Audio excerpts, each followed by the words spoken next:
दो दोस्त होते हैं और वो सुबह-सुबह घूमने निकल जाते हैं लॉन्ग टूर पे।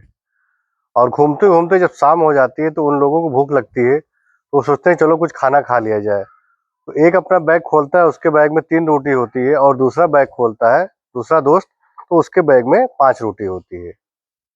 अब जैसे ही वो लोग बैठ के रोटी खाने जा रहे हैं तो एक तीसरा आदमी आ जाता है, अनजान आदमी, जो बहुत भूखा होता है और वो कहता है भाई मुझे भी अगर कुछ इसमें से हिस्सा मिल जाता तो मेरा भी पेट भर जाता। तो वो लोग कहते हैं कोई बात नहीं, आओ बैठो। अब तीनों बैठते हैं और रोटी के एक रो 5 और 3 8 रोटियाँ हो जाती हैं। 8 रोटियों में हर रोटी के 3-3 टुकड़े किए जाते हैं। मतलब कि 8 तिहाई 24, 24 टुकड़े होते हैं और 24 टुकड़ों में 8-8 टुकड़े तीनों लोग खा लेते हैं। खा के तीनों सो जाते हैं। सुबह वो जो अनजान आदमी होता है उठता, कहता है भाई अब मैं जा रहा हूँ, मेरा सफ़र कहीं और का है, अब मैं अपने रास्ते जाता हूँ और आप लोग अपने रास्ते जाइए। जाने से पहले वो उन दोनों दोस्तों को 8 बिस्कुट देता है और वो बिस्कुट बिस्कुट नहीं होता, सोने का बिस्कुट होता है।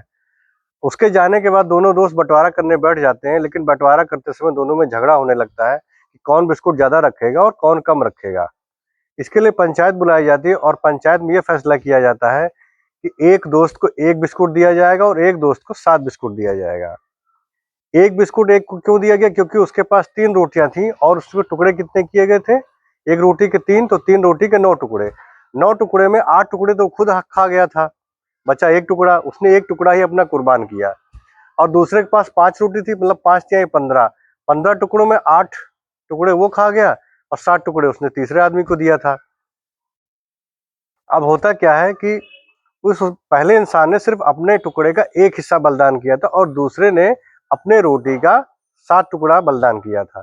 तो दोस्तों, आप जितना भी देंगे लोगों को, जितना भी बाँटेंगे वही आपके पास लौट के आएगा। इसलिए ज़्यादा से ज़्यादा देने का प्रयास करिए, ज़्यादा से ज़्यादा बाँटने का प्रयास करिए। नहीं तो वही हाल हो जाएगा उनकी तरह कि किसी को 1 टुकड़ा मिला, किसी को 7 टुकड़ा मिला।